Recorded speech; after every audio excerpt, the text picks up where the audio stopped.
Hello everyone, সবাই কেমন আছো? সবার কথা চিন্তা করে তোমাদের জন্য খুব অ্যামেজিং একটা রেসিপি নিয়ে এসেছি।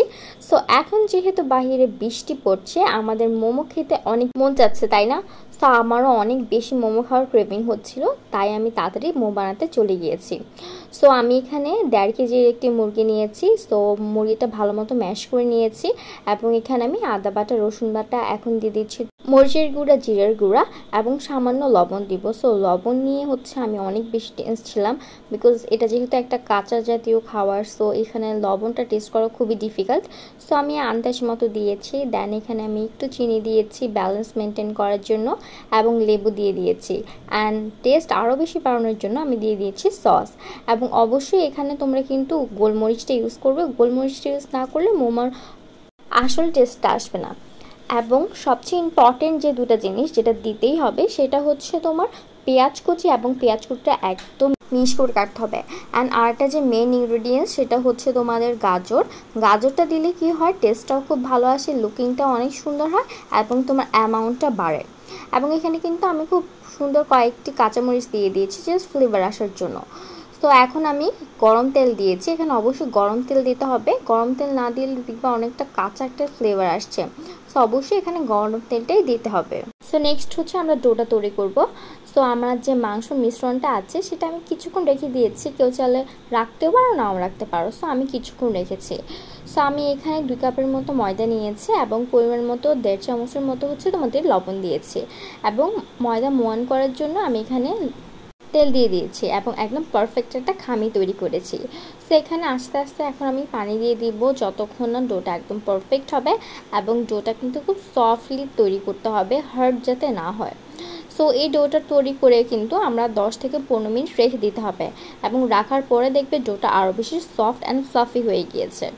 সো আমি 10 মিনিট রাখার পরে আমি এখানে এটা বেলে নিচ্ছি এবং আমার শেপটা একদমই পারফেক্ট হবে না, because I am not professional.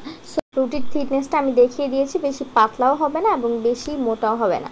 So কেউ যদি প্রেফার করো খুব পাতলা খেতে, তাও তোমরা পাতলা করতে পারো। পাতলা খেলে তোমার খুব তাড়াতাড়ি কুক হয়ে যাবে এবং খেতেও বেশি ইয়াম হবে। বাট আমরা মিডিয়ামটাই পছন্দ করি। সো আমি এখন বিভিন্ন শেপের মোমো তৈরি করে ফেলবো এবং খুব ইজিলি তোমাদেরকে টেকনিকগুলো দেখাচ্ছি। তো দেখো, আমি খুব ইজি কিছু টেকনিক দেখাচ্ছি, কি সুন্দর করে একদম ইজিলি একটু চেপে আমরা মোমো তৈরি করে ফেলতে পারবো। সো ফার্স্টে কিন্তু আমিও এই শেপগুলো পারতাম না, অনেক ডিফিকাল্ট হতো, মোমো এত টেস্ট হতো না। বাট এটা তোমার একটা এক্সারসাইজের মতো, যেটা করতে করতে ইজিলি আমাদের হাতে আয়ত্তটা চলে আসবে। সো এখন আমি আরেকটা শেপ করে নেব। সো আমি এখানে মোট 4 থেকে 5টা শেপ করেছি। বিভিন্ন শেপে তোমরা করতে পারো, অথবা তোমাদের যে শেপটা পছন্দ তোমরা ওটাই করে নিতে পারো।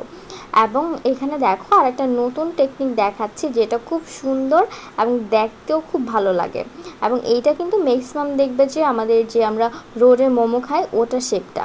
সো এইটাতে অবশ্য এটাতে তোমার কি বলবো, ময়দার পরিমাণটা বেশি থাকে মাংসের পরিমাণ থেকে। সো এখন যাদের স্টিমার নেই তারা এরকম একটি পাতিলে গরম পানি দিয়ে স্টিম করতে পারো। তো এখন আমরা মোমোর সসটা বানিয়ে ফেলবো। সো এখানে আমি ফার্স্টে খুব ভালো করে তেলটা গরম করে নেব এবং এখানে কিছুটা রসুন কুচি দিতে হবে। এবং এখানে কিন্তু রসুন কুচিটা অবশ্যই দিতে হবে। দেন তোমার পরিমাণ মতো সস দিব, একটু সয়া সস দিব, এখন লেবু চিপে দিচ্ছি এবং একটু ব্যালেন্স মেনটেন করার জন্য তোমরা চিনিও দিতে পারো। এখন আমি একটু লবণ দিয়েছি এবং চিলি ফ্লেক্সও কিন্তু অবশ্যই দিতে হবে। চিলি ফ্লেক্সটা না দিলে এটা পারফেক্ট টেস্টটা কখনোই আসবে না। তো একটু পরেই আমি এটাতে একটু পানি অ্যাড করেছি, যাতে এটা থিকনেসটা প্রপারলি আসে, একদম থিকও হবে না এবং একদম পাতলাও হবে না। সো দেখো আমাদের সসটা রেডি। অ্যান্ড এই যে গরম গরম বৃষ্টির দিনে তোমাদের মোমো রেডি। যার যার পছন্দ তাড়াতাড়ি খেয়ে ফেলো বানিয়ে।